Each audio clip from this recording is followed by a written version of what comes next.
Hey, everybody, welcome to the Art of Relationship show. I apologize. I didn't do the show yesterday. I had to help a family member with a couple medical procedures, which definitely aren't fun. And it involves prepping the night before. So, if you know what I mean, it's not only colonoscopy, but down the throat too. So, 2-for-1 special. So, I wasn't able to do the show.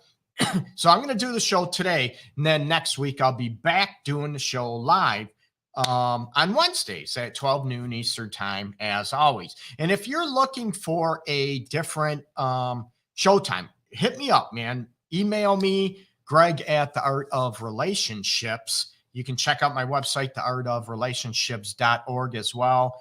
Email me as well. And I'm always looking for show topics, insights, suggestions for show topics. Hit me up, okay? I'd love to hear you. Mary, I appreciate you joining up. As always, you can join in the live chat down below, and on Instagram, it's already kicking off. And you can join me in the live chat on Facebook, YouTube as well.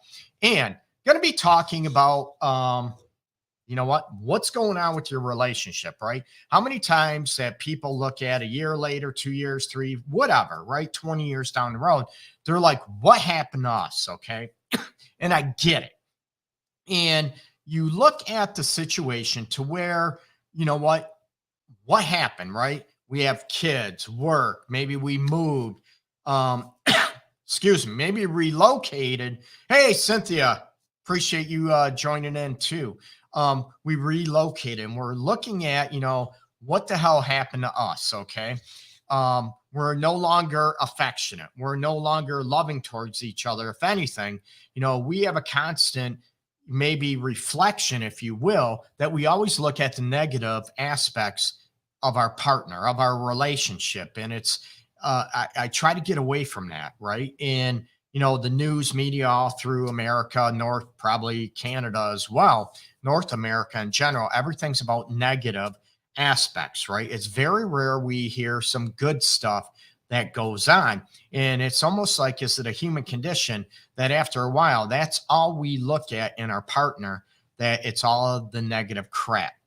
You didn't do this. You didn't do this. Or if you did something, it is, always ripped upon, ragged on, it's criticized, it's belittled, degraded, those type of aspects. So we look at, do you start looking at the good? Remember when you first started dating, when you first got married, right? We all know the honeymoon phase, right? It's very rare that you notice the bad in your partner. Or remember how many people look at red flags, right? Son, when you first start dating, the red flags get ignored. They get maybe watered down to a very, very pale pink, if at all, right? And oh my God, they're this, they're that. And we have an unrealistic expectation of who that person is, maybe at first, right? And you might maybe ignore each other's flaws, each other's faults, and we all have them. I have them as well. To be able to look at, what? Oh, we ignore them. And then a year later, oh my God, we can't stand them, right? So we look at what the hell happened in our relationship over the years. Did you not pay attention to what was going on? Number one, we're too busy, right? You might decide to have a kid, or let's face it, step family dynamics. You're bringing two families together, and it is a lot more, let's face it, difficult, challenging process to go through. So you look at, we need to look at, what happened. And I hear this all the time. I've heard this for, I've been doing this now 21 years, a long time, taught college classes as well. And I hear this from everybody, oh my God, Greg, we want to get back to when we were dating, when we first got married. We were so in love. We were so connected. And I tell people, no, I don't. And people are looking at me like, oh my God, you're a jerk. What do you mean? You do this for a living, right? And what do you mean you don't want us connected? I say, I want you more connected, right? Because, hear me out. When we first get together, like I said, we have the rose-colored glasses on, the honeymoon phase, and we ignore maybe the flaws, or we realize them, but we sort of water those down. Oh, not a big deal, I can deal with it. But after a while the resentment builds, and all of a sudden those flaws and faults that we sort of weren't a big deal, now they're a big deal. How many people can relate to that, right? So excuse me, we look at, that's what I mean about when I tell people, I'm not being mean, not being a jerk. When I tell people I don't want you connected like when you first got married, when you first maybe moved in together, when you first started dating. I want you more connected. Okay. Now, hear me out. Okay. They're like, how can we be more connected? Typically, when you first maybe move in together, depending how long you've been dating, or when you first got married, when you first started dating, right? Everybody's on their best behavior. Everybody is maybe watching what they say.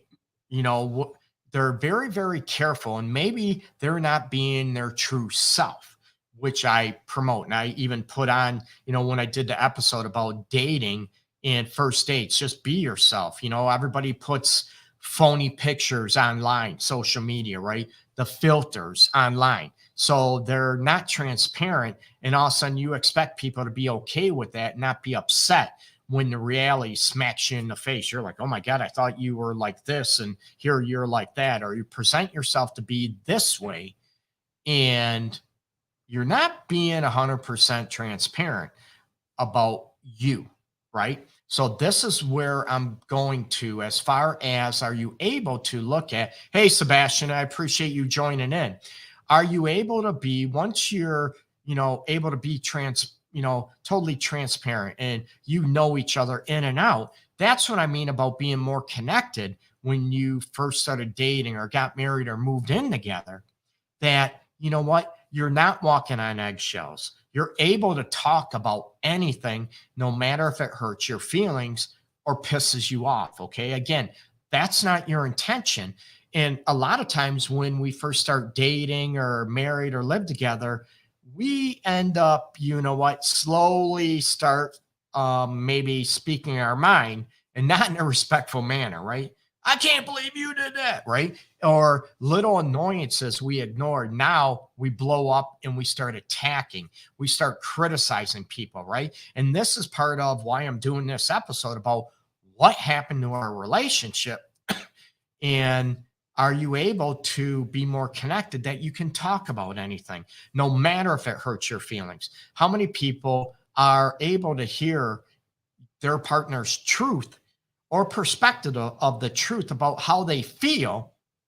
And you get defensive, or you fight back, or you shut down. This is what I mean about, I want couples to be more connected, more transparent than when you first got married, when you first started dating, that you're more real. You're not walking on eggshells. You're able to be yourself. And this is what I'm looking at in that self that comes up, that we lose ourselves when maybe the kids, right? We're busy. There's not enough time that go around. So all of a sudden, what happened to us? The relationship's not a priority. The kids are a priority, right? And we still are trying to make people happier, right? Are maybe family members. And now we have extended family members. Maybe our boundaries are not solid. They're not healthy, that we don't tell people no anymore. That, what? No, we're spending time together. I would love to help you out, but I can't. That doesn't mean we never help family out. Not at all. But are we able to set boundaries and look at what is a priority to us? Not only that, when you started dating, did you compliment one another? Did you reassure each other that you loved each other? You desired each other. You wanted each other, right? Remember the time you could just look at each other and freaking you or she got wet, he got hard, and you attacked each other, right?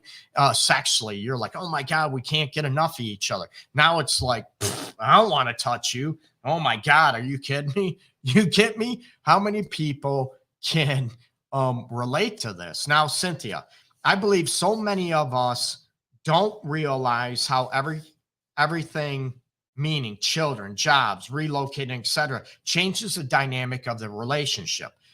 Cynthia, you're right. And this is one thing I'm talking about. And we look at, oh, we can handle it, it's no big deal. But then, we might have expectations how a move goes. Or I tell people, you brought it up, Cynthia, about, a test for relationships, right? You move, excuse me, or I'm still fighting an upper respiratory crap going on. But, we move, or you do a home improvement remodeling project, right? That's going to put you through a ringer and test because, one person wants a house this way, the other one wants this type of house. Or remodeling projects. I don't want that tile. I want, this color or this style, this color paint. You get me? And it's a fight and battle going on. And this is, are you more complementary to one another? And you're more connected to realize what is more important to you versus maybe, as you're dating, maybe you sold yourself out. Maybe it's all about that other person. And now you start taking a stance. You start getting fed up with maybe always giving, giving, giving. And now you both are butting heads. Now you both are in a power struggle situation in a relationship. And this is what happens, right? Maybe the kids, right? Parenting styles. One wants a parent this way, the other one wants a parent a given way, a different way, right? One's more maybe passive, let the kids do whatever they want. Don't ever do that, please. Please don't do that. And one is maybe too disciplinarian.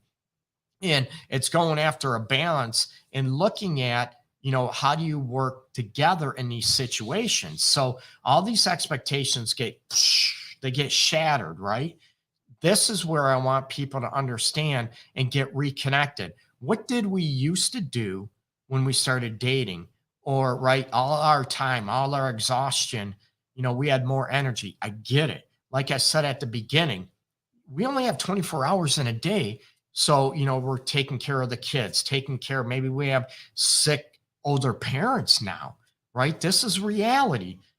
But number one thing I tell people that usually goes down the toilet, down the road, is you're not making the relationship a priority. You are not making each other, your partner, a priority anymore. All of a sudden, it's the kids, right? It's our work. I love doing what I do, and we have to pay bills, right? We might take our partner for granted anymore. Before, maybe we were very apologetic for maybe even bumping into one another, and we stop.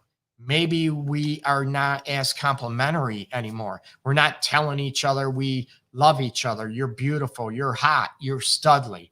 Oh my God, you're an amazing man. You're an amazing woman. All that goes down the toilet, right? And we start taking one another for granted. The compliments, the affirmations that we used to do when we started dating and getting into it, they go away. What happened to those, right? Is it we get resentment because, like I said, we're not being our true self. So we put up with stuff instead of saying, hey, I really don't like this, because we're afraid that person won't love me anymore. We're afraid that person will leave me or not marry me or not want to be together. Okay. So, all those aspects. Okay. Cynthia, you mentioned again, it has taken me 28 years and my babies moving out to realize they were my whole life and they took up so much of my time. I don't regret a minute of that. Now I have no idea of who I am, and my marriage has suffered tremendously. And Cynthia, I know you personally, and, much love to you and peace and, what's happening to you and what you've been struggling with shit for 6-7 years, but and this is one thing I tell people, especially with a stay-at-home parent, they think it's going to be all this and all the attention goes to the kids, right? Your whole identity, all of a sudden, you have your own individual identity when you first start dating, whatever, and we lose it. We become, a parent. We become a partner, a spouse. We become all these elements to, what is going on, and we lose ourselves. And all of a sudden, we don't know who we are. Kids move out, and then we're looking at what the hell happened, right? We're looking at who are we So there's a lot of dynamics with the relationship, right? We have our own individuality. We have, our partner has their own individuality. Then we have the relationship as a whole. And going back to, like I said, a lot of that, right? Our relationship, our partner stops being a priority. And it might not even be intentional. Well, don't get me wrong. There's some people, that's what their intention are. They just want to have a kid and they're using somebody to, finance that kid or children and be taken care of, right? And it's all those aspects are looking at Alyssa, hey, appreciate you joining up. Yuff, man, what's happening? And to be able to look at, we stop being a priority to our person. And we look at and we wonder why we've been married 10, 15 years. I can't believe you cheated on me. And when I never excuse it, never condone it, I tell everybody that, okay? And we look at the dynamics because maybe one of you, you're not feeling important. You're not feeling loved. You're not feeling desired anymore. You're not feeling a priority. You're just feeling like maybe a paycheck. You're feeling like you're a maid or you're just a mother and you're not being loved anymore for a man, for a woman, as a partner. And that's when I tell people, that's where I'm talking about. I want people to be more connected, that you're able to bring up issues. You're able to rock the boat. You're able to be open and honest about how each other, yeah, I am American. I'm in Detroit, Michigan, United States. So this is where I want people to be able to look at, what are you doing to maintain the priority in your relationship, that you love one another? Looking at what happened to the relationship, and you're going to look back, the compliments stop. You being a priority in your relationship or making each other a priority has stopped. The affirmations, looking at the good in each other, chances are those have stopped. And that's what happened to your relationship and why chances are it went down the toilet. Yes, there are people, we grow apart, right? But I also look at what caused us to grow apart. Is it, how can I say this? Is it that we want different lifestyles now, right? One turns into a homebody, and the other one wants to travel a lot more, and the other one's a homebody. That we weren't that way at the beginning. So I get that we grow apart, and that's different. But I want to look at what caused us to grow apart. Is it that we want different things in life, or is it because we are not feeling like a priority? We're not feeling love. We're not feeling desired in the way we want to feel desired. We don't feel appreciated. We don't feel important anymore. And that's usually what goes down the toilet. Okay. And now I want to give Sleek Asterisk. You're tuning in. I'm not in the spam. Not in the spam or you promoting me. If you want to hit me up, get a hold of my website or private message me, please, not on the chat. I find that's disrespectful. Okay. So, look at that. Look at, what are you doing to make each other a priority? What are you doing to connect with your partner? And I get it. It's not easy when you have kids and jobs, or changing jobs, or moving, relocating. You have a parent that maybe passed away, or a loved one that passed away. It rocks us. This is real life. And we have to look at, what are we doing to be there for one another, to be supportive when we first started dating, right? But even being more connected, that we are able to hear each other's complaints, each other's maybe discrepancies of what is happening in our relationship, so we can fix them, so we can heal them and get more connected. And we are being more real. We're being more transparent. We're being more ourselves, and not when we first started dating, that we're trying to be this perfect person. And, let's face it, we're being fraudulent, right? So be yourself, be open and honest, and look at your relationship, even past relationship. What happened? Now, this doesn't mean a past relationship that you're being abused physically, verbally, mentally. Hell no. You need to, my advice is, you need to heal that, get away from that, so you don't get hurt or get killed. You get me? I'm not talking about those situations. I'm talking about what your role was, what happened to you. Maybe your past partner or current partner stopped complimenting you, stop looking at the good in you, stop looking at affirmations. Maybe they stopped romanticizing you. Maybe you stop desire and look at what is going on. Is it because you allowed the kids to become more of a priority versus each other? Is it work? Is it other family members, a hobby, those type of situations? And now you're going to look back and say, wow, God, I know what happened in a relationship. But when things start going bad and going sideways and going down the toilet, a lot of people ask, I don't know what happened, Greg. Well, chances are when I walk couples through this, chances are we can look at what happened and what materialized. That doesn't excuse or condone it, but that's where I want couples to be able to look at, hey, what really happened, so we can heal it and talk about it and be more connected than we ever have ever in our life. Okay. So you can check out my website, please, theartofrelationships.org, and you can find me all over the place, social media. Please follow me, like me on Facebook, on YouTube. I'd appreciate it. Thank you. Under Love Guru Greg. And you can check out the Art of Relationship show live every Wednesday. I know today's Thursday, but every Wednesday live at 12 noon Eastern time, right here on Instagram, on Facebook, on YouTube, on LinkedIn. And the audio version is all over the place on every listening platform as well. Okay. Much love to everybody out there. Thank you so much for your support. And let's face it, I appreciate you taking your time and listening and watching the show. And hopefully I can help you have a better relationship, better marriage, better sex life, and also to promote more self-love and self-respect for yourself.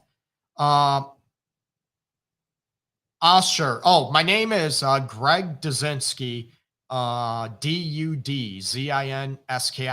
I'm a fully licensed professional counselor here in Detroit, Michigan. Have been for over 21 years now. And I'm a relationship and sex specialist as well. Yes, I am fully licensed, a lot of school, a lot of internship practicums, what else? Residencies, if you will, to get here. Okay. So I appreciate everybody again. Peace and love and welcome. This is part of my new office right now. It's not fully set up. It's still a mess. I started moving basically Sunday, Monday, and I still have to put stuff together yet. So again, thank you so much for watching. Peace and love, everybody. Take care. Bye-bye.